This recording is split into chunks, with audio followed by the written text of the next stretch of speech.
Donc nous sommes au Congo Smashing Club avec Mister Grégory Baben. Comment ça va Grégory? Bonjour Sandrine, ça va, merci et toi? Super, je suis ravie de venir ici puisque je ne connaissais pas ce club, mais je suis un petit peu étonnée parce qu'il me semblait que tu étais pensionnaire de la Hatch Academy. Je suis pleinement pensionnaire de la Hatch Academy, sauf que la partie coach, c'est ici que je l'exploite au meilleur. Parce que on a quand même de sacrés combattants maintenant dans notre équipe qui nous représentent à l'international. Et voilà, le club s'appelle Congo Smashing Club. Il est présidé par Ali Yag. Ali Yag qui est l'un des meilleurs amis de Cheikh Congo, et c'est pour ça que le club porte son nom. Alors qui est Ali Yag? Ali Yag. Yag. Il est là. Ah, c'est ce monsieur. Il est là, c'est le président du club. Et il entraîne aussi les jeunes en cardio et musculation. Voilà. Pour moi, il y a une magie en fait dans le MMA, que si je passe le cap, j'aurai les réponses à mes questions. J'ai pas envie, je préfère vivre ça à travers les combattants, à travers tout le monde. Ouais, non, c'est trop magique. C'est trop magique, non? Non, j'enlèverai pas la magie. Non, ça donne envie, hein, franchement. Hein. Ah oui, je sais, mais je suis déjà en train de... Je peux pas. Non, ça donne envie. Parfois, comme là tout à l'heure avec Grégory Baben, il explique super bien. C'est vrai. Et franchement... Très pédagogue. Oh là là, ça donne envie. Hein. Ah non, ça c'est clair. Honnêtement, c'est pas parce qu'il est là. Hein. C'est... franchement, avoir un coach comme Greg, c'est énorme. C'est énorme. Il est très, très pédagogue. Voilà. Et humainement aussi, parce que c'est ça qui fait aussi le coach. Humainement, il est grand. Et c'est pour ça que tu l'as choisi un jour à la Défense dans un fast-food, c'est bien ça? Parce que apparemment l'alimentation... Vous voyez, voilà, c'est une belle rencontre. On ne se connaissait pas du tout, on s'est vu, il y a eu un feeling, un regard entre un grand frère et son petit frère. On a discuté entre deux sportifs et puis maintenant voilà, on fait partie de la même famille. Et c'est un peu la même histoire avec Cheikh Congo? Cheikh, c'est différent, mais c'est presque la même histoire, c'est des rencontres en fait, de belles rencontres. Voilà. C'est toi qui as voulu démarrer le club ou c'est Cheikh Congo? Comment est-ce que vous êtes mis d'accord pour cela? Alors, au début, il y avait des gens, des Colombiens, qui voulaient créer un club sur Colombe. Ils m'avaient demandé si ça me dirait de venir avec eux, mais en ce moment-là, moi, j'étais pas trop dedans. Malgré que j'étais dans le milieu du MMA, malgré que j'ai mon meilleur ami Cheikh, qui est le combattant qui était à l'UFC en ce moment-là. Mais j'ai jamais voulu parce qu'il fallait du temps, beaucoup de sacrifices pour créer un club. À l'époque où ce n'était pas légalisé en plus. En plus que ce n'était pas légalisé, il n'y en avait pas beaucoup. Et puis connaissant les difficultés à créer un club et puis après à le maintenir, au départ, j'étais pas très chaud. Et puis, ils sont revenus à la charge. Et j'ai dit, j'étais prêt cette fois-ci. Et j'ai dit, pourquoi pas. Donc, j'en ai parlé avec Cheikh. Et on a décidé à ce moment-là de créer le club. Ok. Voilà. C'était en quelle année? C'était en 2009. Wow. C'était en 2009, voilà. C'était comme si c'était hier. Mais ça fait maintenant 12 ans. Et voilà, à l'issue, on a discuté, on a mis en place le club, sachant que lui, il était basé aux États-Unis. Donc c'est moi qui ai géré le club du début jusqu'à maintenant. D'accord. Ouais, voilà. Et franchement, ouf, hein. Il y a des noms qui sortent de ce club. C'est ça qui fait plaisir. Parce que je l'avais dit au départ, je lui ai dit, écoutez, si je viens, si on crée un club, c'est pour que ça devienne un grand club connu au niveau international et qu'on sorte des champions. C'est ça aussi le défi. L'objectif, c'était ça. Et quand on est arrivé à être connu au niveau mondial et après aussi à avoir des combattants renommés qui sont devenus de grands champions, que ce soit en France, en Europe ou dans le monde, c'est un plaisir immense. C'est que du bonheur, franchement. Honnêtement, oui. Honnêtement. honnêtement. La tranche, hein. Je vais pas me sacrifier à venir ici, sinon je vais avoir du mal à ressortir. Je reste sur la tranche. Ma jambe arrière, c'est mon accélérateur. Ma jambe avant, c'est mon frein, mais aussi ma marche arrière. Ok, donc là, j'ai besoin de accélérateur, frein. Quand je fais mon frein, je descends, je remonte, marche arrière. Ok. Et ravi d'avoir trouvé cette opportunité parce que c'est pas évident quand on est combattant. Et en même temps, il faut avoir une activité à côté puisque le statut professionnel, c'est encore difficile. Et du coup, tu as décidé d'aller ici faire coach et pas un autre métier à côté. Ouais, parce que ça me tenait à cœur de pouvoir transmettre. Et dans un lieu comme celui-ci, parce qu'en plus on est bien équipé, et puis on a une équipe aussi qui est pas mal avec Mathieu Husson qui s'occupe des cours de grappling, moi de la partie MMA, et Ali qui chapeaute un petit peu tout ça. Donc c'était une opportunité de venir ici. Alors nous sommes avec Mathieu Husson et qui s'occupe de la partie grappling, c'est bien ça? C'est ça. Notamment du combattant Djati Mélan. C'est ça, exactement. Ouais, je m'occupe de la préparation de Djati pour la partie sol. Grégory s'occupe de la partie plutôt MMA, donc boxe, pied-point, lutte et puis combat au sol avec les frappes. Et moi, à la base, le grappling, c'est sans les frappes au sol. Et là, comme vous voyez, un mois avant, on met les frappes pour l'habituer à combattre parce que le jeu est un peu différent avec les frappes au sol. Alors, est-ce que les combattants ont tout intérêt, justement, à prendre un professeur pour le grappling spécifiquement? Exactement. Oui, il faut un professeur de grappling, c'est important, à mon sens, parce que ça permet d'apprendre les bases. Et on ne peut pas être efficace, à mon sens, si on met les frappes tout de suite. On va perdre des choses. On va perdre des contrôles, des positions. Donc déjà, c'est bien d'apprendre spécifiquement sans les frappes, parce qu'avec les frappes, ça rajoute un stress supplémentaire. Et ça permet d'être plus précis sur les postures, sur les positions, sur les clés, etc. Et une fois qu'on a tout ce bagage, cette base au sol, on rajoute les frappes. Et là, c'est un petit peu différent, parce qu'il y a des ouvertures qui se créent, etc.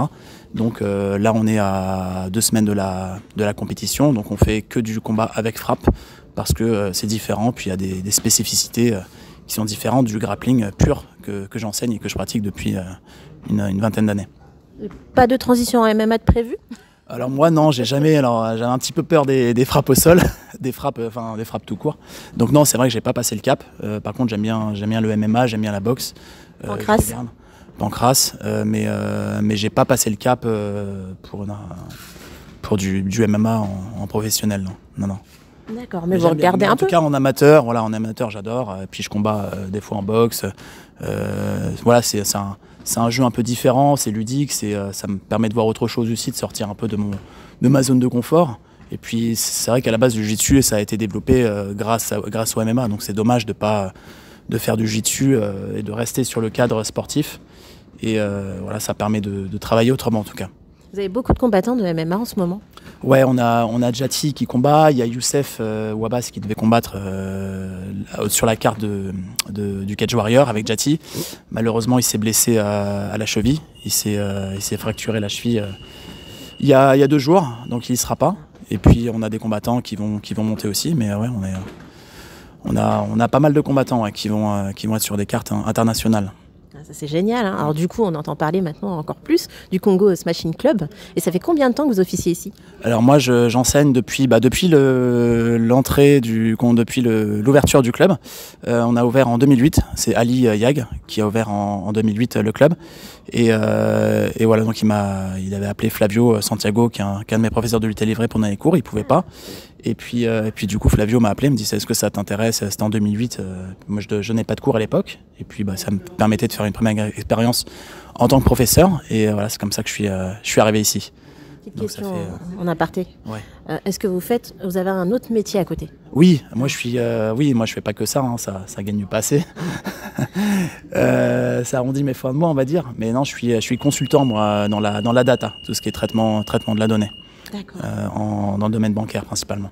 C'est pas trop dur de pouvoir lier en fait votre planning? Je trouve que ça se complète bien en fait, hein, puisque le soir quand j'ai toute la journée sur l'ordinateur, j'ai la tête qui explose des fois avec mes tableaux Excel, mes chiffres, et puis c'est bien de relâcher la pression, de se relâcher, ça permet d'avoir un certain équilibre. Et je trouve que ça se complète bien personnellement. Après oui, c'est pas toujours évident, mais bon, après c'est une organisation à prendre. D'accord, ok. Et est-ce que Grégory Baben, en termes de grappling, ça va? On lui donnera quelle note? Il est Je combats très peu avec lui, hein, mais non, il est très fort. Et puis en plus, on le voit là, il a combattu dernièrement l'Hexagone MMA. Il a finalisé en moins d'une minute, donc il a des positions qui sont très fortes. Il a des bonnes bases. Après, forcément, c'est pas un grappleur comme moi je peux l'être, avec une spécificité forte grappling. Lui, c'est du grappling qui est adapté au MMA, donc c'est pas le même grappling, mais en grappling adapté au MMA, il est très très fort.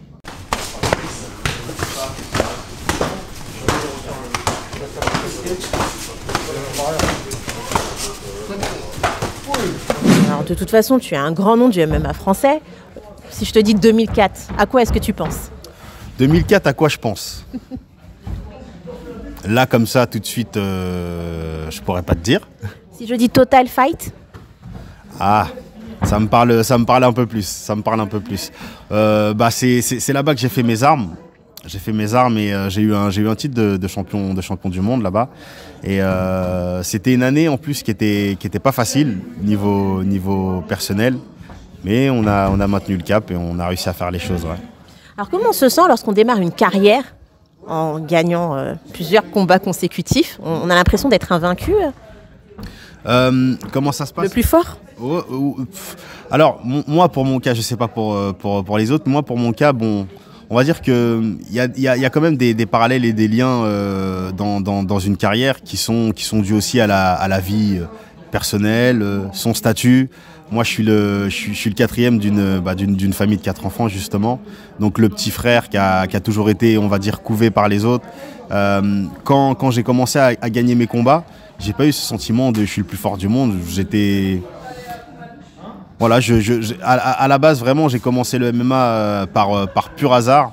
Ma mère a été mutée en région parisienne, à Rueil-Malmaison. Vous étiez où avant? Avant, j'étais au Havre. Et au Havre, je pratiquais pas du tout les sports de combat. C'est arrivé en région parisienne que je me suis dit, allez, j'ai pratiqué kickboxing ou boxe thaï. J'avais vu dans le magazine de Rueil qu'il y avait un club de kickboxing. Et j'étais arrivé au hasard dans un club de MMA. Donc vraiment, c'est pas quelque chose qui a été rêvé depuis toujours. Ça n'a pas toujours, non, ça n'a pas été rêvé. Et même ma carrière, comment je l'ai construite, en vérité, je suis tombé dedans un petit peu comme Obélix dans la potion magique. Et au fur et à mesure de mes combats, remporter des belles performances. Et je me suis dit qu'il fallait que je continue. Alors, comment est-ce que tu as choisi ton pseudo, puisque Blade, est-ce que ça a à voir avec le film? Non, ça n'a pas à voir avec le film. C'est mon premier entraîneur qui m'avait nommé comme ça parce que mes premiers combats, je les gagnais souvent par arrêt de l'arbitre ou par blessure. Donc voilà, ça voulait dire ce que ça voulait dire. Blade, objet tranchant. Et c'est comme ça que c'est resté. Ah oui, d'accord. Moi, je pensais que c'était le film, moi. C'est pas le film. C'est pas le film, mais j'en joue de temps en temps sur les réseaux parce que j'aime bien aussi le film et la performance de Wesley Snipes dedans. Le coup voyage mieux, l'impact est parfois... c'est l'objectif de faire mal, en fait. Ouais, et parfois multiplié en x2 parce que contracter vraiment frapper avec ses muscles et frapper avec le relâchement, c'est deux choses différentes. Un mec de 60 kg, s'il a compris ce processus-là de faire voyager le poids de corps, il peut mettre KO un mec de 100 kg puisque un menton reste un menton en fait. Donc c'est vraiment le côté réussir à transférer la force qui vient d'abord des appuis, qui voyage un peu comme une onde jusqu'au point. Autre chose, on t'a vu performer dans l'octogone de Hexagone MMA. C'était ouf. Déjà juste l'entrée, je sais pas si tu as pu voir cette petite vidéo avec Yann Kwadja qui était en train de danser en fait sur ton entrée comme un ouf. Je suis tombé dessus, ouais. Vraiment, on était déjà dans l'ambiance et puis ça s'est terminé tellement rapidement, on a fait crier en fait. Ça s'est bien déroulé. J'avais un petit game plan que j'ai appliqué à la lettre et c'est ce qui fait que le combat n'a pas beaucoup duré. Et c'est même pas en corrélation avec le niveau de l'adversaire parce que si tu veux, on essaye de mettre des game plans en place et le game plan normalement est fait pour réussir à achever le combat le plus vite. Et voilà, j'avais pas mal répété cette entrée-là où je fais semblant de plonger dans ses jambes et que je le touche sur un crochet. C'est ce qui s'est passé. Et puis derrière, j'ai pu l'amener au sol et travailler sur une guillotine. C'est une chose qu'on avait répétée avec mon équipe de la Hatch Academy et les coachs. Et je suis content d'avoir pu le mettre à exécution. Allez, finis ça vite. Voilà. L'écoute.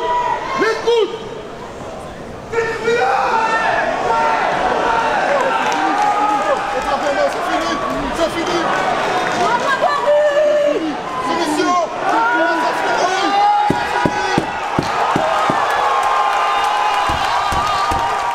Alors, on va parler de toi en tant que coach, hein, puisque il me semble qu'il y a une photo pas trop loin de tes poulains. On commence par lequel?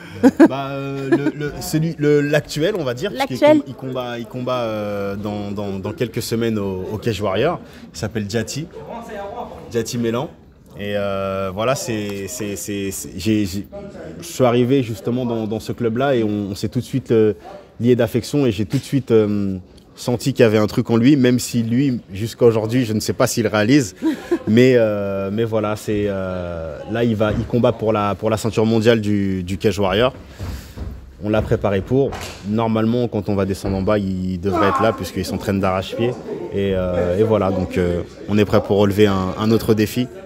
J'ai d'autres élèves dans cette équipe que je suis et qui combattent dans des organisations internationales, on peut dire, puisque le dernier a combattu au Bellator à Dublin.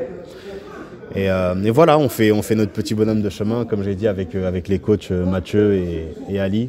Et mine de rien, on commence à se faire un nom dans les équipes françaises. Et depuis quand est-ce que tu suis Djati? Ça fait 7 ans maintenant. Ah oui, 7 ans. Depuis les débuts finalement. Ouais, depuis les débuts. Vraiment, on a tout. J'essaie de lui transmettre au maximum mon expérience de combattant et c'est là où ça a été intéressant pour eux. C'est que j'ai fait des erreurs en combat, des choses où on se dit bon, ça plus jamais. Et on arrive à faire prendre des raccourcis à nos élèves parce qu'on est déjà passé par là justement et ça leur fait gagner du temps. D'ailleurs, ils ont très vite excellé et ça veut dire qu'on a bien fait notre travail de coach. Donc on est à la moitié de l'entraînement à peu près. Oui, et comment est-ce que vous vous sentez? C'est très dur, tourner avec Djati, même en entraînement, franchement c'est un plaisir mais c'est dur. Mais pour vos objectifs personnels, c'est un truc de fou quand même. Oui, moi je suis très content de tourner avec Djati, même dans cette salle, c'est un grand honneur pour moi, inscrit depuis à peine septembre.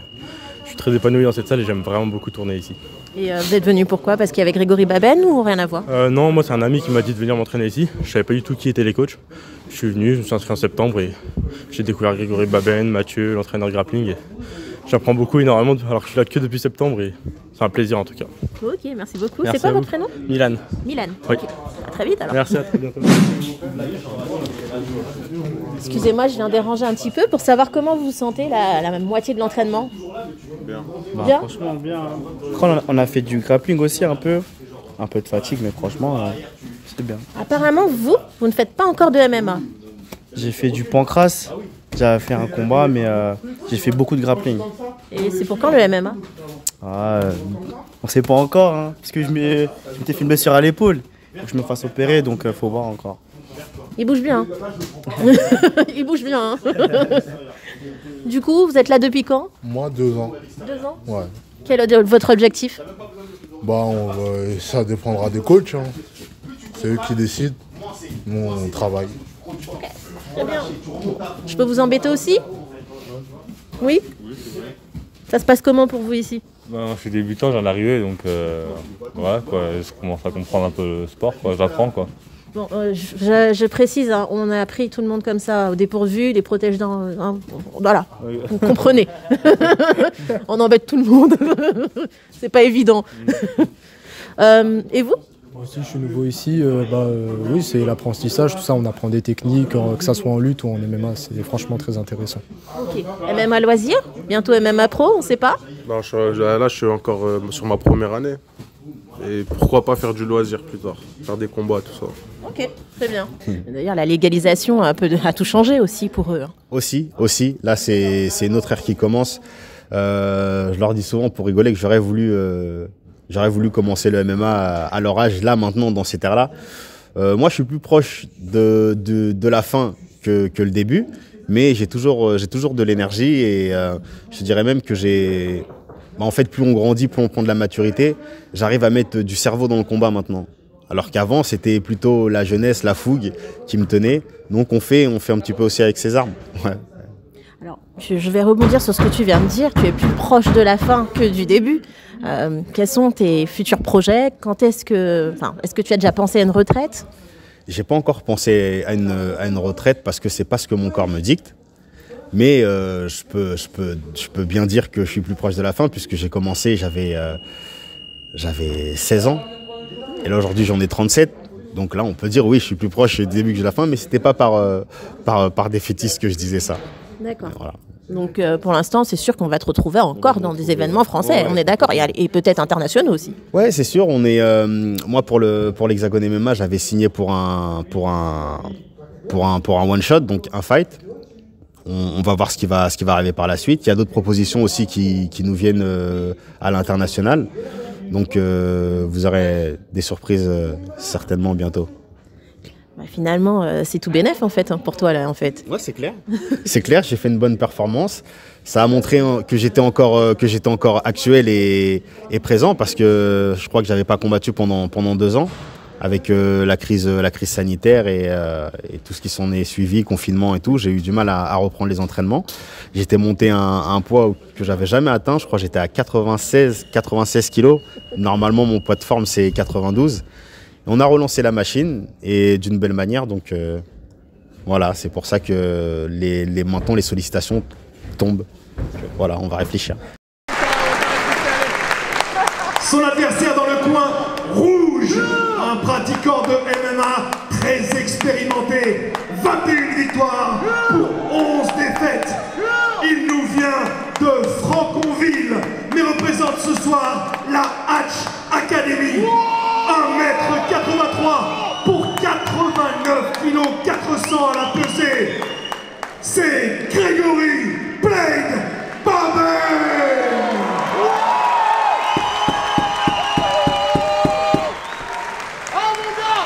Et qu'est-ce que ça t'a fait justement de retrouver un ancien adversaire sur la même carte? Carla Moussou.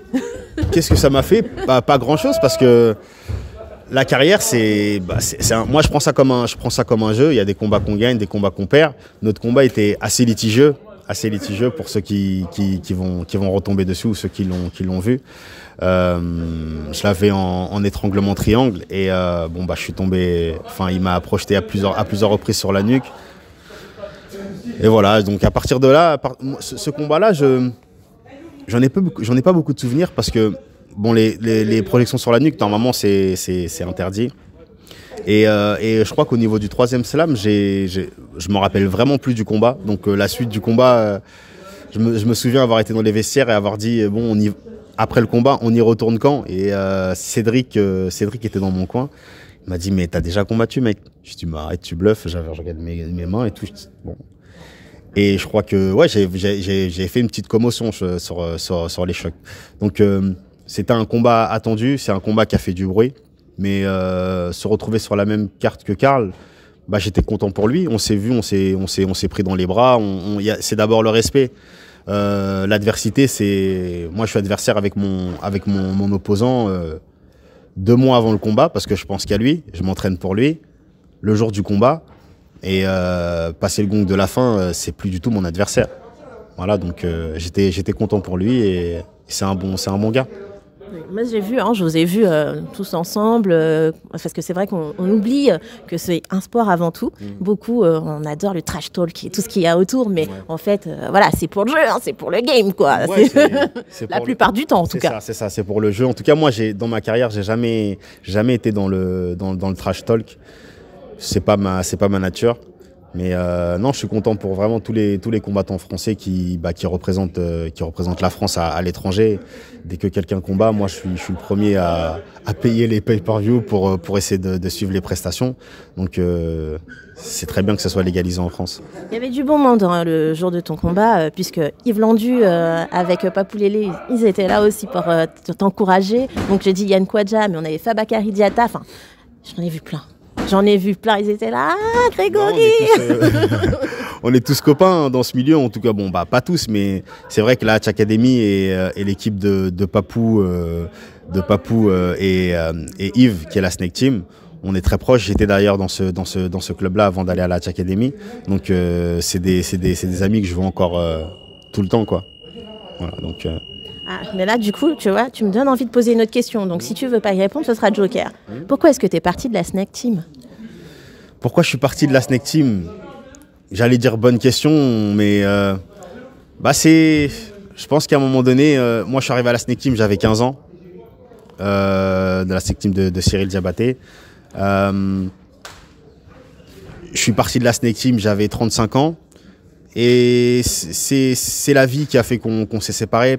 Peut-être que l'erreur, ça a été à un moment donné, trop mélanger le personnel, donc le professionnel, on va dire, le professionnel et le personnel, parce qu'on était amis, on était frères, on était entraîneurs en même temps, manager, et de mélanger toutes ces casquettes-là, à un moment donné, ça peut virer à une chose pas très cool.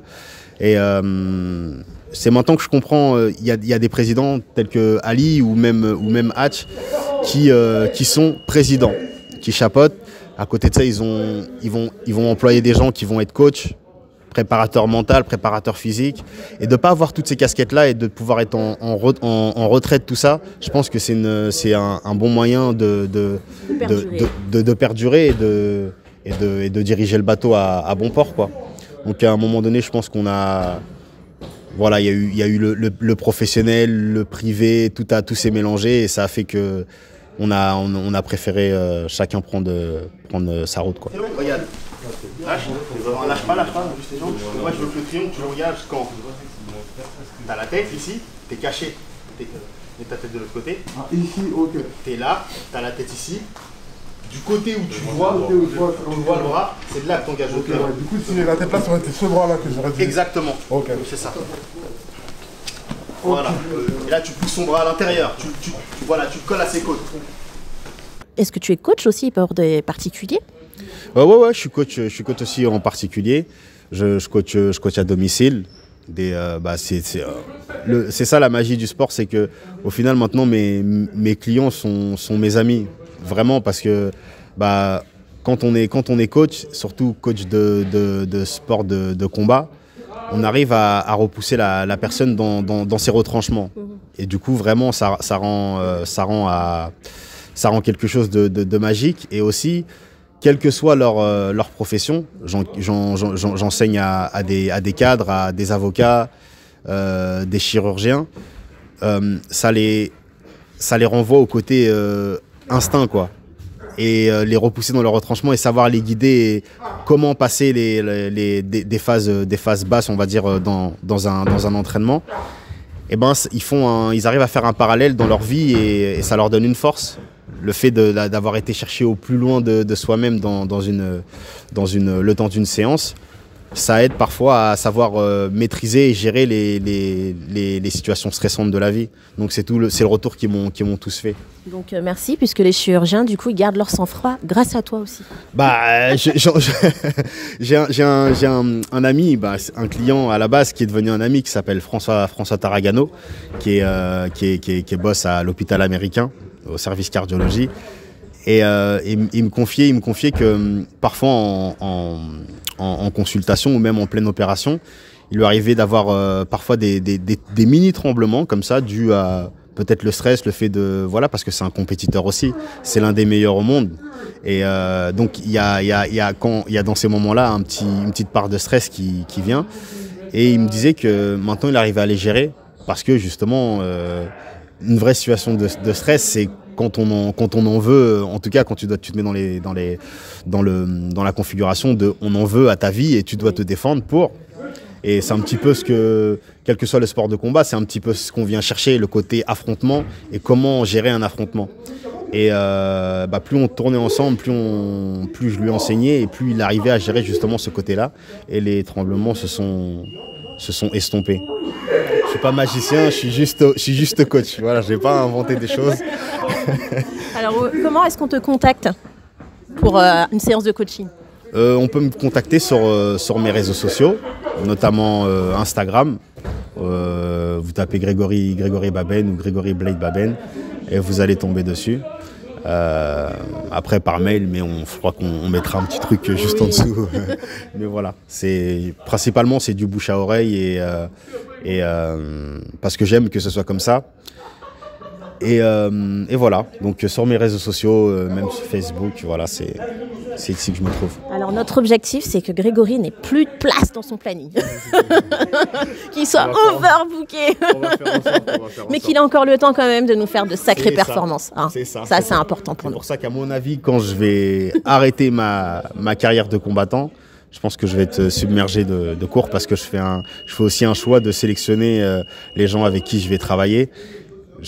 Carrément, ils passent même comme un entretien d'embauche parce que j'aime vraiment entraîner. C'est-à-dire que je vais pas être le prof de fitness qui va faire répéter des mouvements et qui va pas.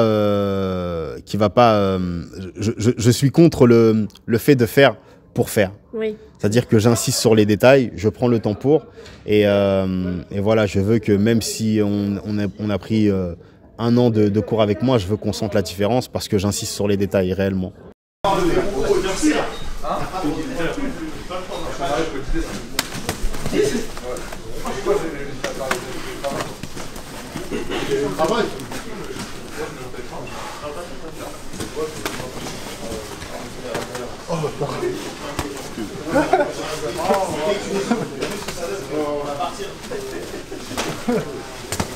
Allez, tu penses. Alors Allez, tu penses, t'es filmé là. Filmez-moi pas trop. Allez, donne tout, c'est maintenant. Attrape son corps, essaye de lui faire un gros câlin. Sinon il va être à distance de coup. Apparemment.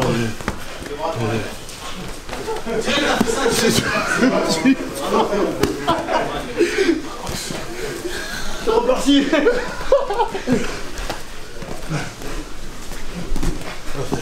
Ah, Franck, il fait du sale là-bas, là, Franck. Oh oui, hein.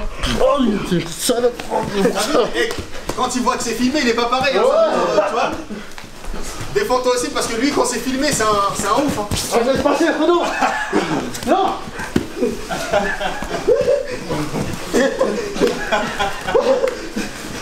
Sauf ta peau, maintenant. Espacez-vous, écartez-vous. Oh, reprenez là-bas, Ah laisse passer. À nous deux. À nous deux maintenant, tu vois.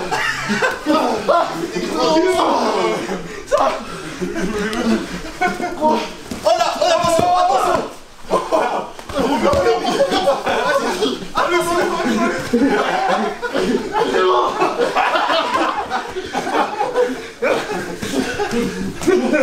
C'est bon maintenant, qu'est-ce qu'il y a? Ok les gars, break.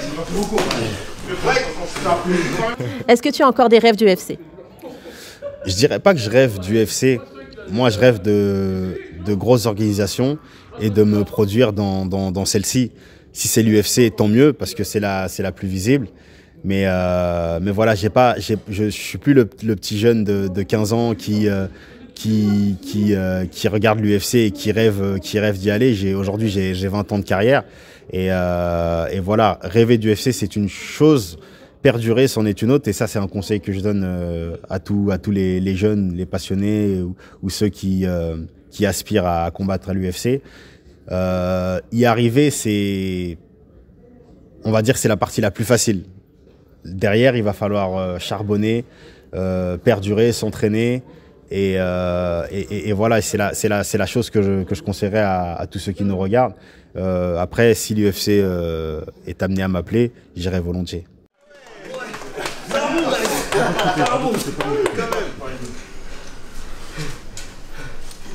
Ok les gars, bon entraînement. On reviendra sur ces phases de défense et d'attaque.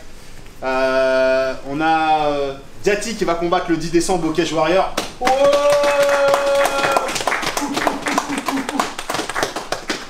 Donc il combat pour la ceinture.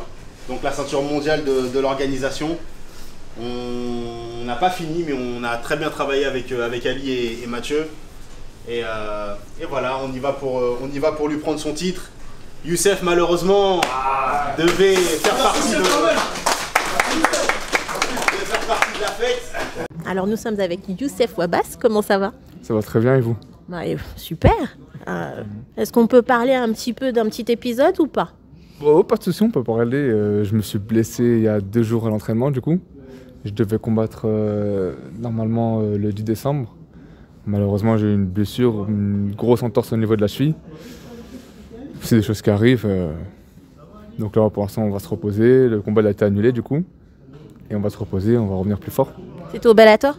Non, c'est au Cage Warrior. Cage Warrior? Cage Warrior, ouais. Donc c'est dommage. Ça fait rêver. Hein. Ouais, bien sûr, c'est sûr, ça fait rêver. C'était une belle opportunité en fait. Et comme c'était mon premier gros combat, on va dire, enfin dans une grosse organisation, c'était vraiment un bel objectif à atteindre, mais c'est pas grave. En plus, vous savez que le Cage Warrior est très très suivi par la communauté française. Oui, je sais, ça fait un gros buzz récemment. J'ai vu avec Morgan Charrière et plusieurs autres combattants français qui combattent là-bas justement. Donc c'était une belle opportunité, mais c'est pas perdu. C'est que partie remise, ouais. C'est pas perdu, vous allez y retourner. Voilà, c'est possible qu'il me rappelle quand j'irai mieux, j'espère.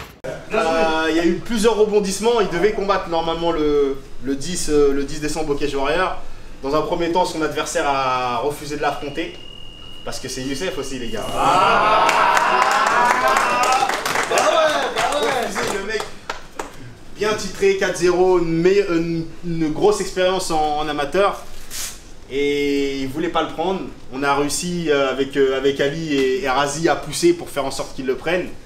Ça n'a pas marché. Ensuite, le Cage Warrior lui a dit bon, allez, faut le prendre. Il est moins expérimenté que toi. Pourquoi tu flippes? C'est quoi? C'est pourquoi? Il a fini par dire oui, et c'est là que Youssef s'est blessé. Ouais, c'est vrai, malheureusement. Ouais. Il s'est blessé à la cheville, donc il ne pourra pas combattre. Je soupçonne son adversaire avoir fait un petit peu de vaudouisme. Tu vois, il a dû piquer une poupée parce que c'est pas normal autrement. Mais et voilà, donc on y sera pour coacher et encourager Diati qui va faire le taf. J'en suis convaincu. Voilà. Merci les gars, merci à Sandrine d'être venu. Et à une prochaine. Merci. Merci.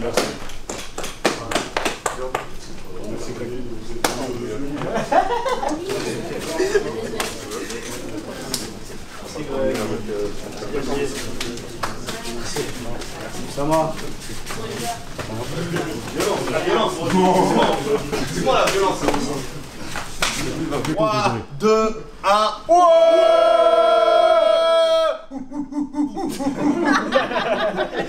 Voilà pour notre rencontre avec Grégory Baben qui nous a fait découvrir un Congo Smashing Club rempli d'avenir.